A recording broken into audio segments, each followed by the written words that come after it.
Today's video sponsor is GGG, where using my SKG discount code leads to a 25% off across several products, making a Windows 10 serial key only $16. After the payment, you'll receive the key in your account and all you need to do is to introduce it in your Windows settings and bam! You have an activated system. Hello guys, Asian Gameplays, I'm Fabio Pisco and welcome to my channel. So as promised, I bring you today the overclocking and undervolting guide of the RX 7900 XTX. Okay, I took some time to make this video because I actually tried to figure how this card works properly in terms of boost clocks, in terms of the actual performance of the boost clocks, because sometimes having higher boost clocks or higher core clocks doesn't actually mean that you're gonna have more performance. In most scenarios it does, but not in all scenarios. So we still have lots of things to do, and like I told you, I tried to figure it out, the card. And that's because I do not want to teach you things that I actually don't know. I'm teaching you what I know, I'm teaching you what I know from experience, from testing, and so on. That's basically what I do on my videos, okay? Now, let's go for the common questions. Common questions! The first question is, will this break the warranty of my GPU? No, it won't. Although the companies like Nvidia and Intel or even maybe AMD can tell you that overclocking your GPU will actually void the warranty, no, it won't. The first thing is that they can't actually prove that you overclocked at all. They can't. Well, they can prove that I overclocked because I have videos about it, but even though the stores where I bought the card can't actually prove that I did it, because they don't even know my channel, because it's not even in Portuguese. But overall, the store can't prove that you overclocked or undervolt the card, okay? The card. Undervolting is actually the opposite, since you're reducing the voltage, so you're actually extending the life of your GPU, and so on, so on, so on. Anyway, the second common question is, will this break my GPU? Well, no. If this was actually to break your GPU, I wouldn't be making a video about it, and I wouldn't have like dozens of videos of the how to overclock and undervolt 6950 XT, 6800, 6700 XT, 6700, RTX 3050, 3060 and 3070, okay? If something happens while you do this, well, it's either one of the two. The first one, you may have a defective PSU, okay? You may have a defective PSU that may actually burn when you try to push more power through it. It's a thing that may happen, although it is very, very rare to happen. And the second one is that, well, you may have a defective GPU, okay? And it will break because it was already defective, and it may break. Although these situations are very, very rare, okay? You may have a system crash, but after you just reboot your computer, everything will be fine, the settings will be reset, and everything will be fine, so no worries at all. And the third common question is, will this work on my GPU? I have a GPU from a different brand, let's say, I have the reference card from Sapphire, but you have one from XFX, you have an AIB model from XFX, you have, for example, the Sapphire Nitro, you have the Sapphire Pulse, you have the... It doesn't really matter the model, okay? As long as it is a 7900 XTX, this tutorial applies. It doesn't matter if your cooling is from XFX, from Sapphire, from Power Color, if you have the Red Devil, the Hellhound, it doesn't really matter. Once again, as long as it is an RX 7900 XTX, this tutorial applies.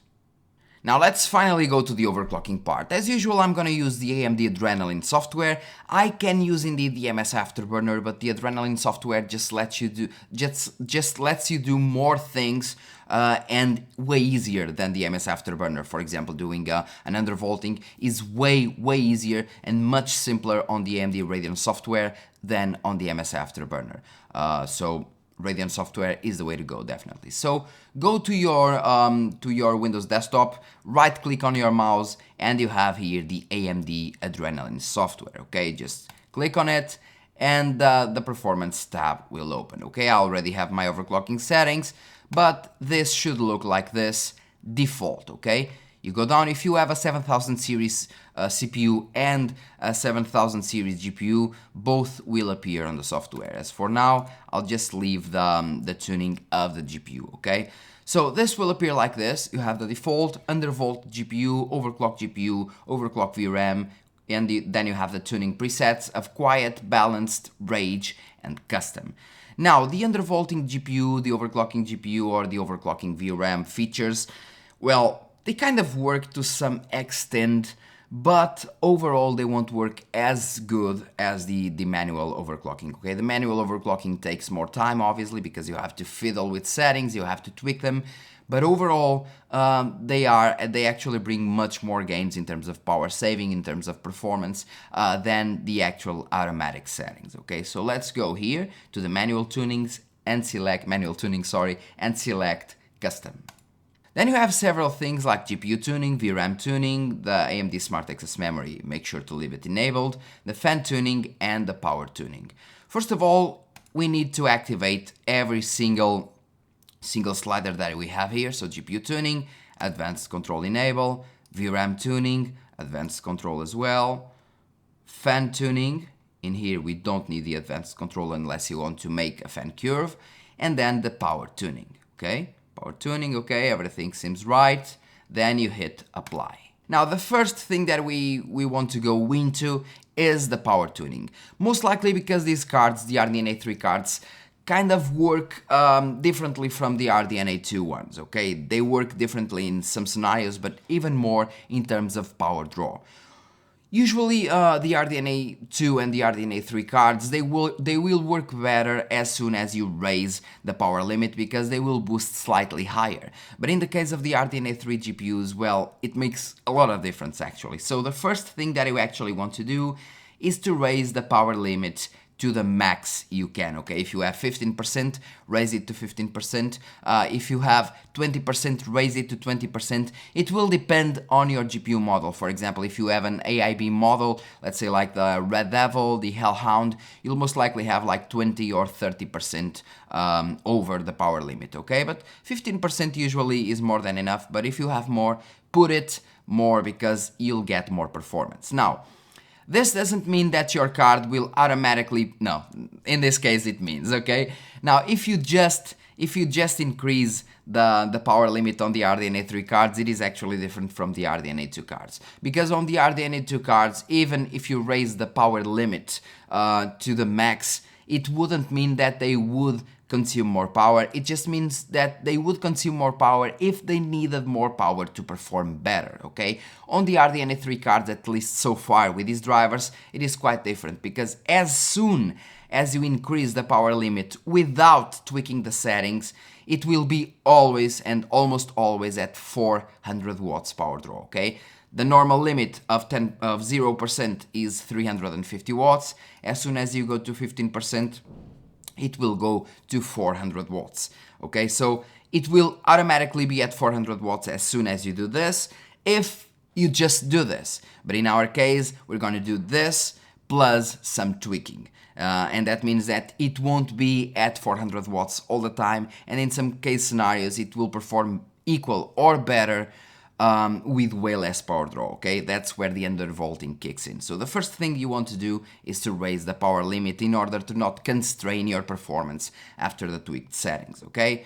As for the max fan speeds, I like to leave them, for example, at 50%, because at 100% they sound like a jet engine, and so far my temperatures are good, so 50% it is. As soon as we hit summer, I'll most likely increase it to 60 or 65% maybe, but for now, in the winter, 50% or even 45% is more than enough. Now let's go to the GPU tuning on the core frequencies. Now this is where things get interesting and boring for some. Once again, these cards, the RDNA 3 cards, work quite differently from the RDNA 2 cards. On the RDNA 2 cards, you would do something like this. You would leave it at, let's say, if the max frequency is 2900, I would leave it at 2800 and 2900. So 2800 minimum frequency and 2900 maximum frequency, with 100 MHz being 100 MHz apart, because that would lead to the better performance overall, unless you have some issue of power restraint. In this case, on the RDNA 3, things are different, because on the RDNA 2, usually the cards would be almost in all scenarios at their max frequency, or close to, as soon as you increase the power tuning. On RDNA 3 cards, well, at least on the XTX, things are quite different. Instead of having, let's say, 200 MHz difference, we can go up to 600 MHz difference of boost clocks depending on the game. For example, if you go to Assassin's Creed Valhalla, even at 1440p, the GPU will boost to 3 GHz, because the game consumes way less power than the others. If you go, for example, for Plague Tale at 1440p, the card will be boosting at around 2.5 GHz, so we're talking about 500 MHz difference, okay? And what I found with these cards is that if you want the maximum performance you can get in all scenarios, you must choose a minimum of 2400 MHz and a maximum of 2900 MHz. So depending on the load, on the GPU load that the card has, the frequency will go from 2400 to 2900 MHz. In the lighter games, for example in lower resolutions or lighter games, it will boost up to 2900 MHz. But in the heavier ones, it won't go below the 2400 MHz, usually a bit higher than that. That's how these minimum and maximum frequency sliders work. Now, as for the voltage, the maximum I can decrease in the software is from 1150 to 1130. I was using 1120 before, but 1120 would actually crash in games like Assassin's Creed Valhalla, where the boost actually goes up to 3 GHz or 2900 MHz in this case, so I actually needed to increase 10 millivolts in order to have a stable system. Once again, voltage on the RDNA 3 cards is quite different, because the voltage you apply here isn't the actual voltage that the GPU will use. It just means that it will get slightly lower voltage than when using the 1150 millivolts. So it will increase depending on the frequency that you have. A certain frequency has a certain voltage base, and then that base can actually be slightly modified with a voltage slider, okay? If you decrease the voltage on the voltage slider, the voltage base will also get lower or higher depending on what you want. And that's how the undervolting works on these cards. It may seem quite confusing, but it actually isn't. So you have a voltage base for each frequency you select, and then you can decrease that base voltage by decreasing the voltage slider, okay? That's basically how it works. And well, after this boring explanation, once again, the best performance settings that I found are these ones. Minimum of 2400, maximum of 2900 with 1130 millivolts. Once again, all cards are different, okay? All cards. I may for example buy 30 Sapphire RX 7900 XTX reference models, and all the 30 cards will perform slightly different. Your card may need lower voltage than mine does, or your card may need higher voltage than mine does, okay? All cards are different once again, but you can use these settings as a base. You go 2400, 2900, and you start with a maximum voltage of 1150 millivolts.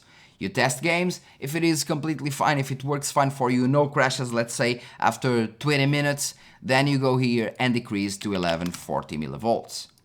If you go once again and you have absolutely no crashes, you decrease once again to 1130 millivolts, and so on till you reach your minimum stable values. If you're playing some games and you somehow have crashes, then you go here and increase once again 10 millivolts and see if that fixes the issue or not, okay? That's how we work. Now, in terms of other settings, we have other settings. If you want, I discovered that if you want to play on a minimum power draw that you can get while still having close to equal, or in some cases even better performance than stock, you can use 2300 MHz with a maximum of 2400 MHz and a voltage at 1120 millivolts.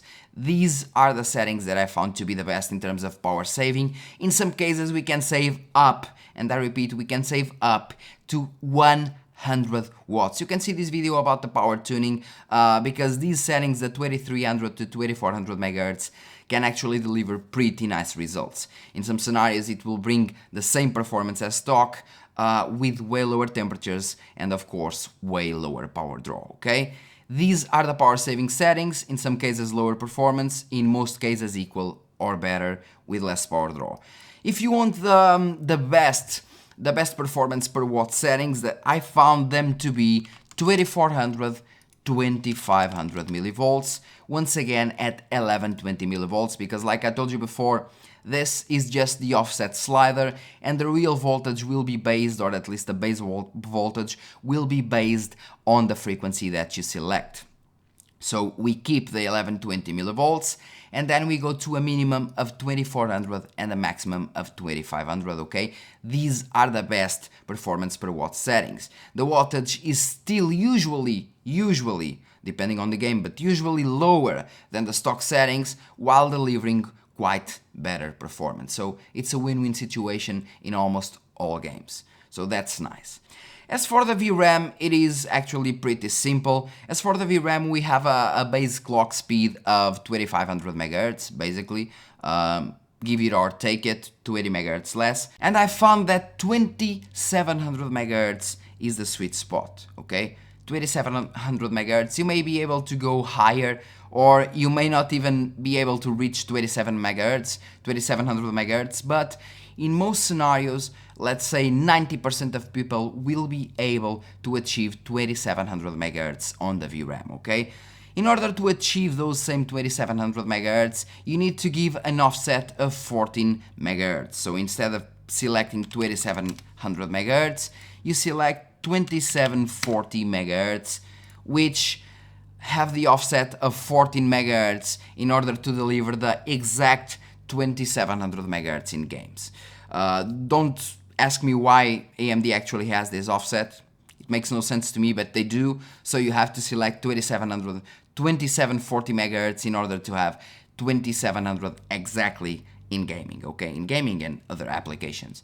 As for the memory timings, you can go for the default or the fast timings. I myself saw absolutely no difference going from the default to the fast timings on this GPU.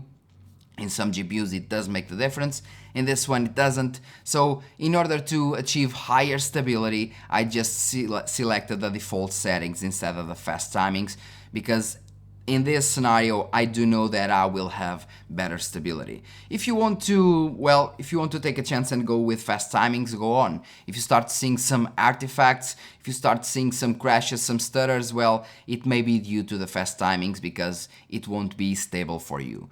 My advice is to leave it on default, but if you want to test it, well, go for the fast timings. And well guys, there's not really much more to say, so we talked about the core performance. The power tuning is the most important, okay? Let me just give you an example. If you select, for example, 2300 with a maximum of 2400 MHz, so our power saving settings, even though you have the power tuning at 15% plus, your card won't be at 400 watts all the times like with the stock settings, because you're limiting the max frequency to 2400 MHz. And doing that, it means that your power limit won't reach the maximum because your frequency isn't also boosting to the max. And when you're running default settings and raise the power limit, it will work with the max clocks available inside that power limit. Meaning that it will be always at the max frequency it can achieve under those 400 watts. While you do these settings like the power saving ones, you're limiting the frequency, so the power draw will also get way lower because the boost algorithm is actually locked on that maximum boost, so it won't boost to the max frequency, and since it won't boost to the max frequency, the voltage will also be lower, and since the voltage will be lower, the power draw and temperatures will also be lower. That's basically how it works. Once again, it may seem actually, sorry for the mistakes in the English language, I'm quite tired. It may seem quite complicated, but in its essence, it is actually pretty simple. As soon as you understand it, it will be like an epiphany and you'll understand everything, how it works. It is actually, once again, pretty simple. It seems confusing, but it is simple. after you find your stable settings, you can simply save your settings for later loading by using this option of the save profile. You just go save profile, you select the where you want to save the profile, you select the name and then save, and the profile will be there. And when you want to load that same profile, just go here, load profile, and load the profile file that you actually saved before, and it will load your settings automatically. For example, I have these ones. If I go here and I load my, if I load my settings, let's say of the max power, okay, I then have to select both CPU and GPU, in this case just GPU. This option won't be there if you don't have a 7000 series CPU. Proceed, and then as you can see, my max overclocking settings have been loaded. As soon as I go to load profile once again and I load the power saving profile, bam, my power saving settings have been loaded. As simple as it can be. And well guys, hope this quite confusing video actually helped you in some way. After the video, after me talking right now, we'll have the comparisons in between several settings like I showed you the stock settings, okay? We'll have a comparison in between the stock settings, the performance per watt setting, the full overclocking setting, and even the power saving setting for you to see the performance and power draw and temperatures of each profile that I'm actually showing you. Also, you have a link in the description where you can actually download my overclocking settings. I will leave there the power saving and the max overclocking settings, and with this video you can actually tweak your settings and choose the one you want depending on the situation you do. For example, I usually lock my frames at around 100 in most single player games. I find it to be the best scenario for not having motion sickness and for having quite an enjoyable gameplay experience. So in that scenario of the 100 FPS, I have way lower power draw when I actually use my power saving settings while having the same 100 FPS. So it depends on your usage, but those two profiles will be there, the power saving one and the max OC one. So if you want, link in the description and download those profiles. Hope you enjoyed the video, hope I helped, and leave your comment in the comment section if you have any doubts. I'll try to help you as fast as I can, as usually. Yeah, basically that's it. See you in the next video, guys.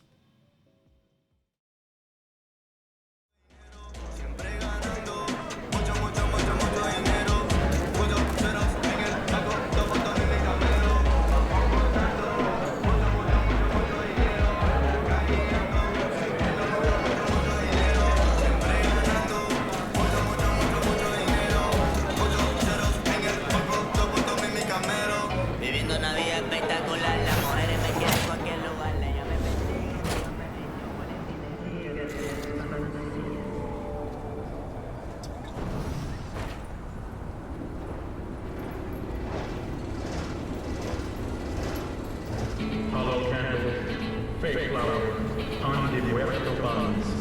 What will you offer Santa Muerto?